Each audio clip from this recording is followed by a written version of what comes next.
김대호TV의 2023년 34회 공인중개사시험 부동산학개론 24번을 풉니다. 24번 부동산 투자에 관한 설명으로 틀린 것. 1번 시중금리 상승은 부동산 투자자의 요구 수익률을 하락시키는 요인이다. 자, 시중금리의 상승은 부동산 투자자의 요구 수익률을 상승시키는 요인입니다.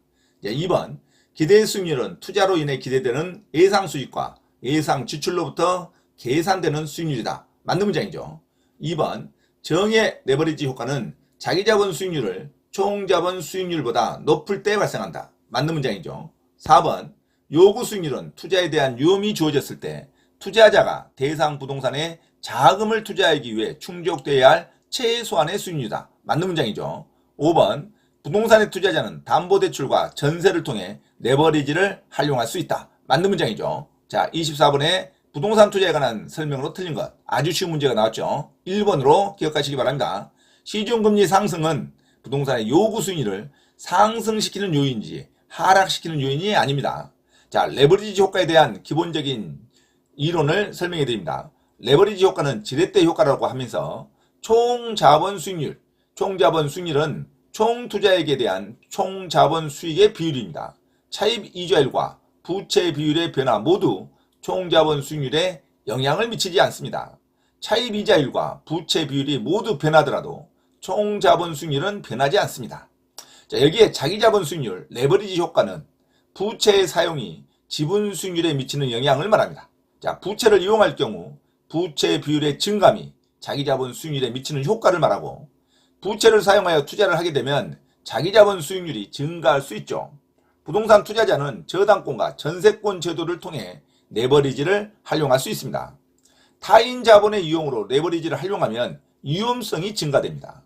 부채 비율의 변화가 없을 경우 차입 이자율이 증가하면 지분 수익률은 감소하게 되어 있습니다. 자, 자기자본 수익률을 구하는 공식은 전체 수익에서 이자 비용을 뺀 것을 지분 투자액으로 나누면 됩니다. 그리고 곱하기 100 하면 되겠죠. 다시 말하면 세전현금 수지 플러스 마이너스 수익률을 지분 투자액으로 나누면 됩니다. 자기자본 수익률은 지분 투자액으로 나눈다는 것이 중요하죠. 자기자본 수익률을 상승시키는 전략, 정의 레버리지 효과는 부동산 투자자는 담보대출과 전세를 통해 레버리지를 활용할 수 있고 임대관리를 통한 공실률을 최소화하고 자본이득 증대를 위한 자산가치 극대화, 세금이 감면되는 도관체를 활용한 절세 효과를 도모하고 효율적 시설 관리를 통한 운영 경비를 절감하면 됩니다. 자, 정의 레버리지 효과로는 자기자본 수익률이 차입 이자율보다 높을 때 발생합니다. 자기자본 수익률이 총자본 수익률, 종합수익률보다 높을 때 발생합니다. 총자본 수익률, 종합수익률이 저당 수익률보다 높을 때 발생합니다. 자, 정의 레버리지 효과를 예상하고 투자했으나 차입 이자율에 변화가 없는 경우에는 부채 비율이 커질수록 경기 변동이나 금리 변동에 따른 투자 위험은 증가합니다. 원금과 이자 부담의 증가로 채무 불이행의 가능성도 높아집니다. 투자자는 대부 비율을 늘림으로써 금융적 위험이 높아집니다. 자, 부채 비율이 커질수록 자기자본 수익률은 커질 수 있지만 부채 비율이 감소하면 자기자본 수익률도 감소할 수 있지만 그만큼 위험이 감소하겠죠. 부채 비율이 커지면 자기자본 수익률이 커질 수 있지만 위험이 증가되겠죠. 자, 부의 레버리지 효과는 차입금의 규모가 커질수록 자기자본 수익률이 하락하는 것을 말합니다. 부의 레버리지 효과가 발생할 경우에 부채 비율을 낮춘다 하더라도 정의 레버리지 효과는 전환될 수가 없습니다. 차입 금리, 저당 이율을 낮추어야 정의 레버리지 효과로 전환할 수 있습니다. 자, 저당 수익률이 총자본 수익률보다 클 때 이걸 부의 레버리지 효과라고 그러는데 부채 비율을 높이는 자본 구조 조정을 하면 안 됩니다. 상환 조건을 달리하는 자본 구조 조건을 해야겠죠. 자, 중립적 레버리지는 부채 비율이 변화해도 자기자본 수익률은 변하지 않는 경우를 말합니다. 총자본 수익률과 저당 수익률이 동일한 경우를 말하죠. 자, 부채 비율의 변화는 자기자본 수익률에 영향을 미치지 못합니다.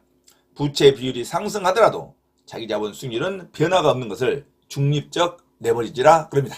자, 24번 부동산 투자에 관한 설명으로 틀린 것. 정답 1번이 틀린 문장이죠. 1번 시중금리 상승은 부동산 투자자의 요구 수익률을 하락시키는 요인이 아니라 요구 수익률을 상승시키는 요인이 되겠죠. 자, 요구 수익률은 최소한의 수익률, 기회비용을 말하죠. 반드시 나가야 할 비용을 말합니다. 최소한의 수익률. 그리고 주관적 수익률을 말하죠. 요구 수익률을 상승시키는 요인이 시중금리의 상승 요인이겠죠. 1번이 틀렸죠.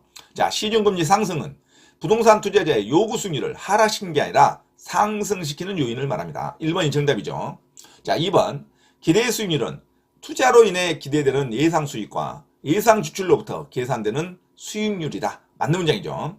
자, 3번 정의 레버리지 효과는 자기 자본 수익률이 총 자본 수익률, 종합 수익률보다 높을 때 발생합니다. 맞는 문장이죠. 자, 4번 요구 수익률은 투자에 대한 위험이 주어졌을 때 투자자가 대상 부동산에 자금을 투자하기 위해 충족되어야 할 최소한의 수익률입니다. 맞는 문장이죠. 요구 수익률은 최소한의 수익률, 주관적 수익률, 그리고 시중금리가 상승될 때 요구 수익률이 상승되는 효과가 나타나는 거고, 요구 수익률은 기회 비용을 말합니다. 그죠? 반드시 제거될 수 없는 체계적 비용을 말합니다. 요구 수익률. 자, 5번 부동산 투자자는 담보대출과 전세를 통해 레버리지를 활용할 수 있다.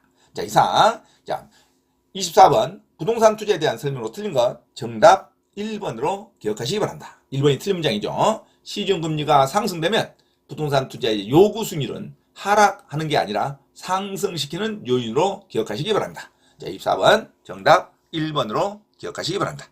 참고로 김대호TV 채널 강의에 대한 공지사항을 알려드립니다. 첫째, 김대호TV 유튜브 채널에 대한 편집과 영상 촬영을 위한 공간을 제공하고 배움카드 환급 과정을 위한 법률, 경매, 법무사, 행정사, 중개사, 감정평가사 등 전문 교육학원에 소정의 자금을 제공하고자 하는 분은 향후 수익에 대한 안분배당을 같이 하고자 하니 언제든지 문의하시기 바랍니다.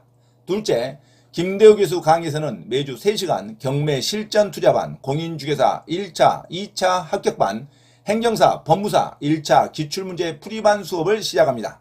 김대호 교수 강의를 들으면 경매 실전 투자를 누구나 할 수 있으며 공인중개사 자격증도 취득할 수 있습니다. 또한 행정사, 법무사 시험 준비를 위한 기본적 법률 마인드를 갖출 수 있습니다. 수강을 신청하고자 하는 분은 문자로 문의하시기 바랍니다. 이상 김대호TV 채널에서 말씀드렸습니다. 감사합니다.